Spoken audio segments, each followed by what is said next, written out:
Hello, I'm Frost, and in this Age of Wonders Planetfall video, I'm going to be covering the Revelations DLC and what it includes.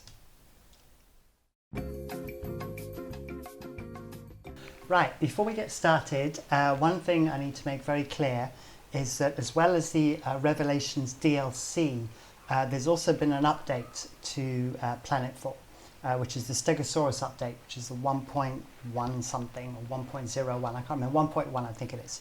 But anyway, the main thing you need to know about that is that some of the content and some of the updates are related to the DLC and some of this to the Stegosaurus. So in this episode, I'm going to be covering purely the DLC element.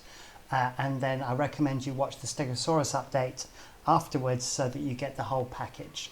I'm splitting it up this way so that the people that aren't buying the DLC will be able to watch just the Stegosaurus update and see the new features that have been added for that. Alright, so let's crack on. First of all, the big new change with the DLC is that we have a new secret tech.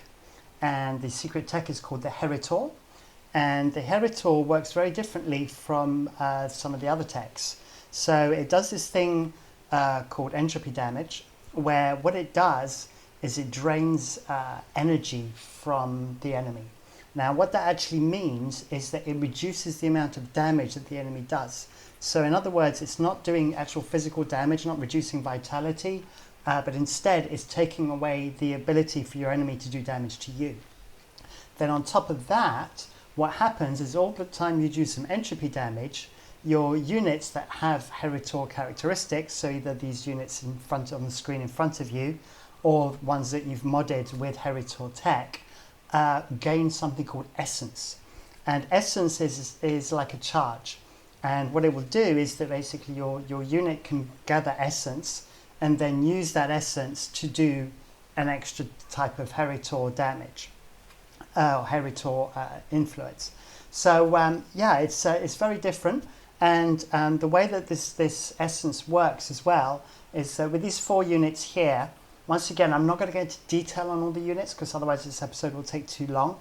But essentially the one in the middle here, the Ark, what that does is it basically can redistribute essence. So it can act as like a relay station for essence, so it can gather it and then give it to another unit. So that's pretty cool.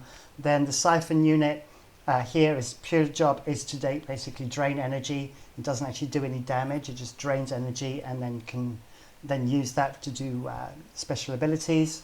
And then up here is your kind of boss unit, which can do all kinds of different things, but it basically uses essence in a very powerful way. And once again, I will cover that in my Heritor Secret Tech episode. And then this little chap on the end here, I'm going to mention him quickly as well. He's called a Drained. He's not actually a unit that you get through skills. He's part of a tactical operation that you use a tactical operation called Condemned. And when you condemn a unit, if it dies, it then gets transformed into one of these units which lasts after the battle. It's not just temporary, so he basically joins your ranks. So that's pretty cool. So it's got a Doomsday weapon, just like all the others. And it also has mods that can be added to melee or to ranged to add these entropy damage effects and to allow your units to be Heritor based.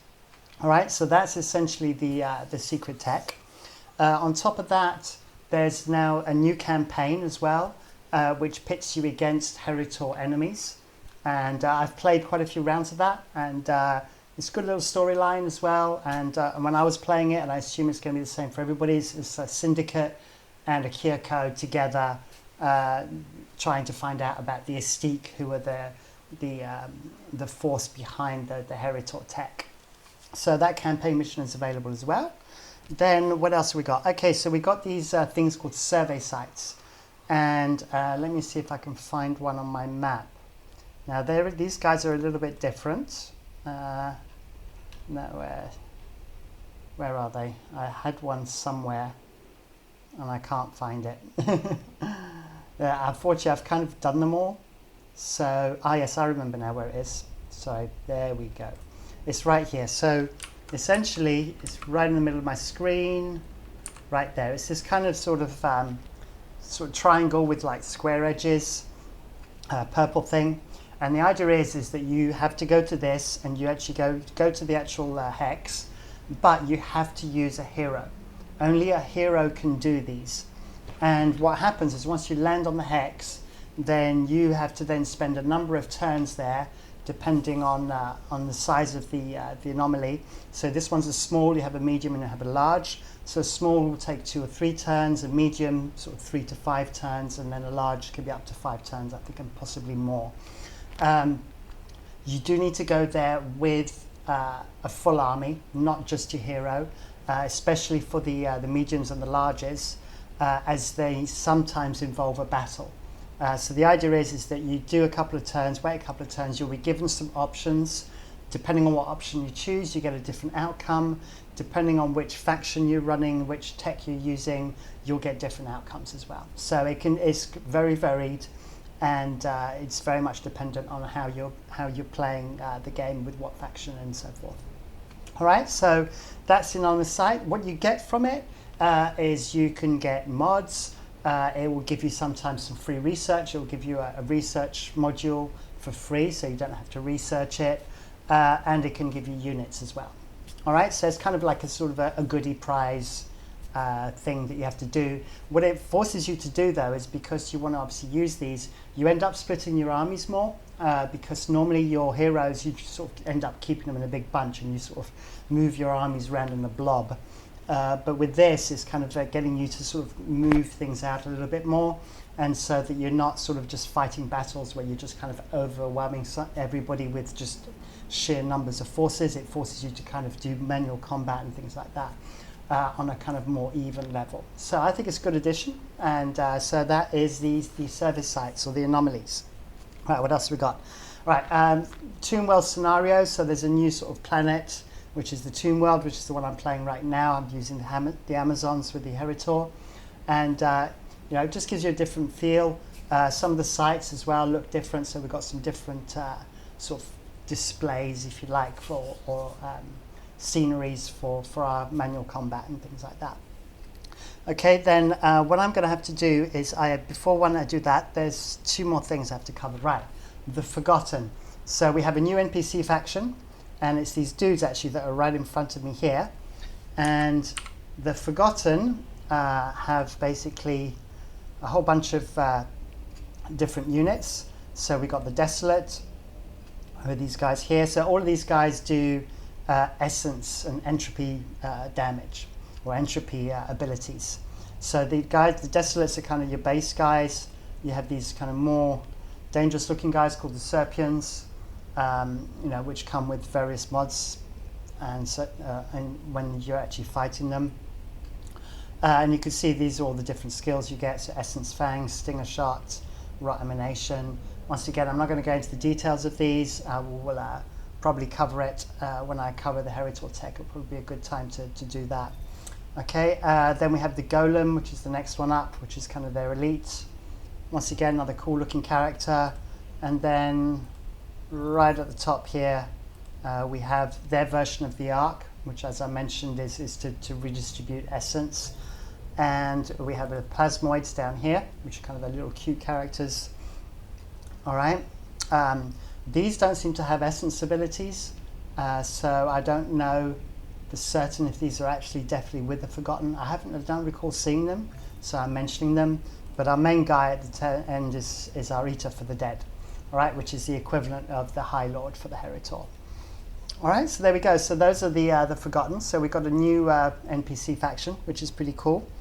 Then what we have as well is if we go down, let me see if I can remember what they were. They were over here. There we go. Right, we have some different now sector effects. We have Essence Gash and we have Essence Pool. So one's a buff, one's a debuff. So the Essence Pool, what this will do is if you take units over it that are not entropy units, in other words, they haven't got heretic mods on them, they will be given Heritor abilities until they've completed a battle. So that's kind of cool, so it just gives you a sort of a good buff and makes all your units into Heritor units. The Gash, which is a terrible name, the Gash is a little bit different. What that does is, I've got a unit on top, which is not helping bring up there we go. All right, so this does a lot of damage. Actually, it's a really strong debuff. It's putting a colony there gives you a drop in your morale. It drops your revenue. You don't get any healing of any kind if you have got non-Heritor units. And then the last thing it says here, which is every 2 turns, units have a 8 strength chance to gain an essence charge. In addition, non-Heritor units, non-forgotten units take 8 entropy damage every time they gain an essence charge. Now, I've tried this and I've put units in a sector and it doesn't seem to do it. So I don't know if that's a bug or I don't know if I'm misreading it. And if you've got thoughts on this or you know more about this than I do, then please mention it in the comments. This has got me baffled. I did try it, and I like to try everything and make sure everything's correct, but I couldn't get this to do this damage. Now I don't know whether it's just reducing the amount of damage and it's not showing when I look at the unit, and then when I take the unit to combat, maybe it just has no damage abilities. I'm not sure. So please post your comments if you've got some more awareness of that. Okay, so that's pretty much it. There's one more thing, which is the Reapers. They're like Marauders, and for that I'm going to have to load up a different game because I'm kind of pretty much endgame with this scenario. And so all the Reapers are gone. They've been cleared out by both my enemies and myself. So we're going to switch to another game. Back in a minute. Okay, I found the Reapers. Here they are. Right, so I found at least 2 of the units. These are the most common units. So the first one that we've got here is this chap, okay, called the RPR Liquidator. Now this guy is bad news. As you can see, he's got that big kind of swooshing tail, and he sort of runs around like a cobra. And if you're used to placing your units like 1 hex gap between all your units so that you get less area of effect damage, then this guy will mess you up, because what he does is he's got this ability called Carve and Rend. It's the 3rd one down there. And with Carve and Rend, what he does is he jumps in and then he swings his tail round and does damage to everything in a hex around it. And it's very effective. Caught me out the first time. So that's the Liquidator. And then we've got these chaps down here, the Roy 2s, which are the male versions of the Pleasure Bots.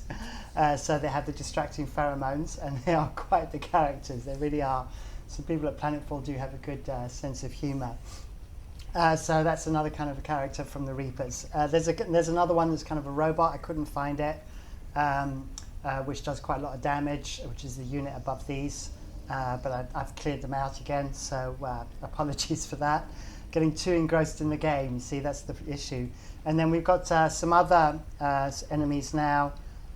Once again, keeping the comedy side, we have the Rabid Piglets, very cartoony, who basically got these gastric juices they spit on you, so very Kyoko style, quite not too pleasant, but there you go. And then we have the Mega Sow, which is kind of the larger version, which has Infectious Chomp, which is a melee attack. So you really don't want to get chomped by a Mega Sow. So just saying that. So there you go. So that kind of pretty much wraps it up. Like I said, there's some other stuff in the Stegosaurus update, especially the relays. The relays are a big deal.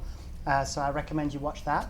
This wraps up this video. If you liked it, please give me a thumbs up. If you didn't like it, then thumbs down. Please leave comments. If you like what I do, subscribe. And don't forget to hit the bell icon if you want to get notifications, as I do release videos regularly. Thank you for watching. Bye.